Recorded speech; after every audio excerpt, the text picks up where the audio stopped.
want to start with a warning to all of you watching. This is graphic video. Wait, what is that? A crash at 91st and Silver Spring. 24 seconds later, video from a nearby gas station shows a man run across the parking lot with what appears to be a gun in hand. Lucas appears to turn his head, and that's when an officer shoots him several times. Did the suspect point the gun at the officers who were chasing him at any point? At this time is unknown. They did. Welcome to Buell School, where we strive to bring you a fresh take on harrowing news stories involving police and crime. We're all about providing a nuanced perspective on the ongoing conflict between the Thin Blue Line and the ACAB movement. And we do that by bringing you the most intense, pulse-pounding police body cam footage out there. Today we've got a story that's going to make you question everything you think you know about justice in America. It's the story of Herman Lucas, a 31-year-old man who met a tragic end at the hands of the police. And we've got the footage to prove it. Meet Milwaukee Police Detective Jack Wilson. He's been asked to review the body cam footage of an incident that happened on February 21st, 2023, as part of an internal investigation. He's just watched the redacted footage of Lucas's fatal police shooting with bated breath. Lucas, a 31-year-old man, was caught on camera fleeing from officers with a gun in hand after crashing his car into another vehicle. The footage shows Lucas running through a gas station parking lot while an officer yells at him to drop the gun. But Lucas doesn't listen. Wilson's heart races as he watches the footage. Suddenly, Lucas turns towards the officer, and that's when Wilson sees the officer fire multiple shots at him.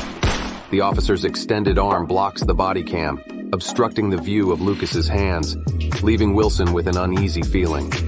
The footage provided by MPD didn't show Lucas pointing the gun at the officer, but it's clear that Lucas was armed and had made a run for it. Wilson wonders what had made Lucas so desperate to flee. Now we want you to put yourselves in Wilson's shoes and ask yourselves, was justice really served for Lucas? Can we trust that the officer's actions were justified? We've compiled all the footage we have, and we want you to examine it for yourselves. Will you come to the same conclusion as the authorities? It's time to find out. Squad 4172 traffic. 4172, go ahead. I'm at Sammy from Thurston. Stop is a black Infinity. No plates. I know occupants do tent. No reason, no plates. Sounds like.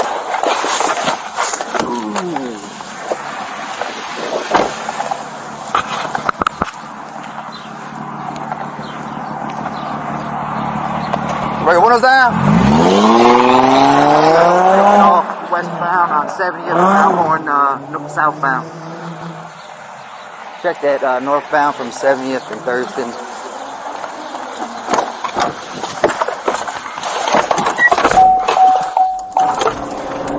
Are you following her? I'll just check the area. Make sure ain't crash or anything. Last seen north on 70th. Actually going approaching Flores right now. Gonna go east. We're not in traffic. Going to disregard the red and should I take over primary? Silver. Sure. 4276, we're going to be primary, just past the districts. We're going to be going westbound on Silver Spring, passing 71st Street. Speeds of 54, we got no traffic out here, and the roads are dry. Alright, he's going to be clearing 76th Street. Continuing westbound 76th Street, he's got about a block on us, 80 miles an hour. We've got no traffic out here, and the roads are dry. Just hopping the bridge, going over 145, and he's at Fond du Lac. Continuing westbound Fond du Lac on Silver Spring. Speeds are 90 miles an hour, and we've got light traffic, and the roads are dry. Just past 86th Street, approaching 91st Street. Continuing westbound, we've got a red light up here and stop traffic. Crash 9-1 Silver, crash 9-1 Silver, crash 9-1 Silver. Alright, we got a black male driver exiting the vehicle, purple sweatshirt. Stop the fucking car now! Stop the car! Drop the car! At this moment, we can clearly see that Lucas is armed.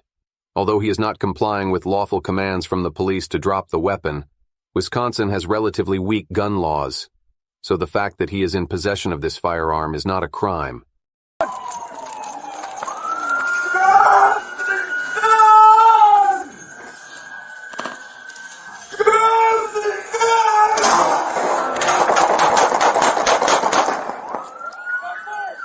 Alright, ready? Yeah. How many people are going up? Another one with me.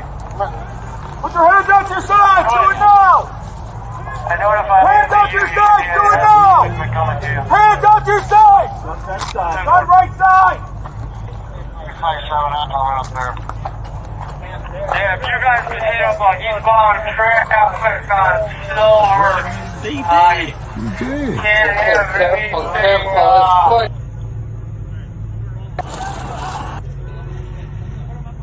Careful, it's foot. Silver coming in. Got covered.